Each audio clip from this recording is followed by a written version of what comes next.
the co-chair, Doug Brinker. Hi, Doug. Afternoon, Bart.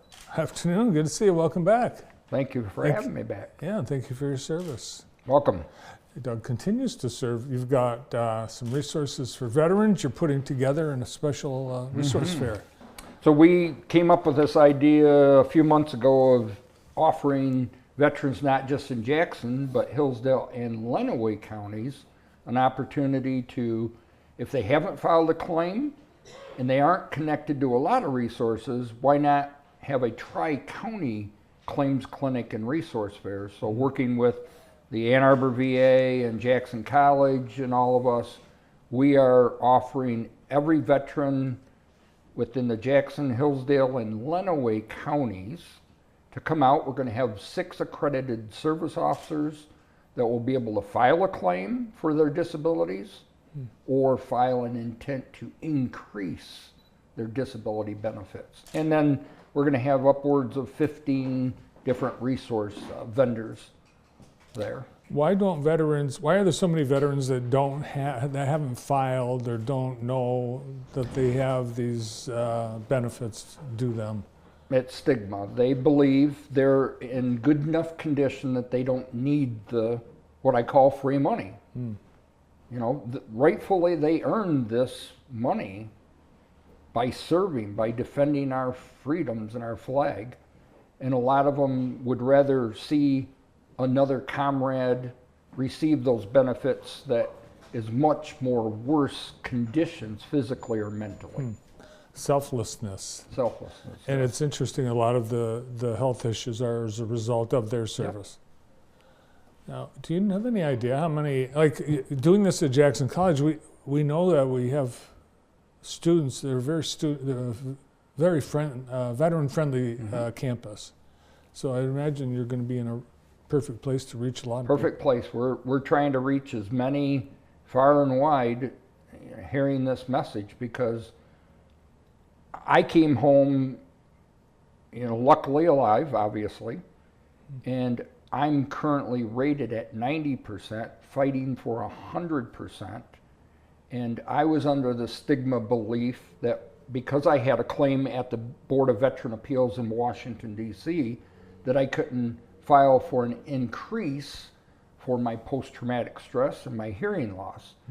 Speaking with a veteran service officer last week, he put the claim in for an increase. I've got a hearing appointment in South Lyon on Friday, and next Wednesday I have a 90-minute mental health exam in Southfield.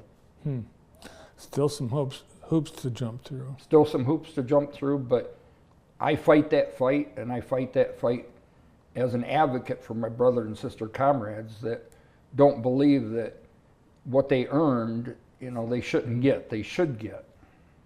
So it's coming up Monday, not this Monday. Week from Monday. Week from Monday.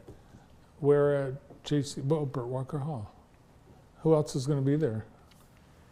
Besides the coalitions, we're going to have the Ann Arbor VA. We're hoping to have the Secretary of State mobile office to provide driver's license veteran status on there. We're going to have Phoenix Mobility Rising representatives. We may have other veteran housing type services like Community Action Agency that can provide housing for homeless veterans, because no veteran should be homeless unless, yes, they choose to be, but we really need to do more work in the area of homeless veterans. Is it a big problem in Jackson? I know that for a fact. I've heard that there were somewhere between 10 and 20 homeless veterans at any given time.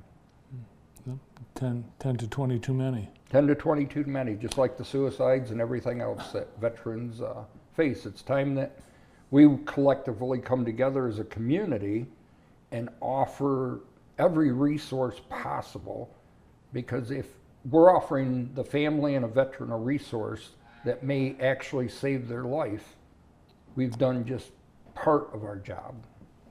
Is there concern about access with potential cuts to staff within the VA? Yeah, that's a whole nother discussion on, I don't understand the logistical politics of cuts. Yes, we need cuts in certain areas, but in other areas we need to put more focus on.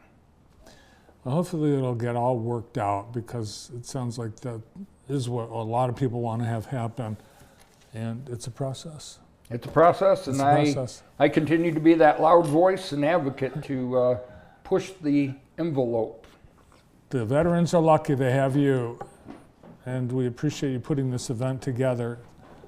We'll Thanks. see you a week from Monday at Jackson College.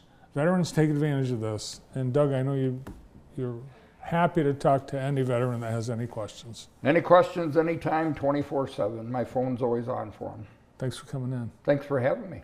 From the Jackson County Military Coalition, co-chair Doug Brinker. I can't believe we've run out of time. Thanks to Doug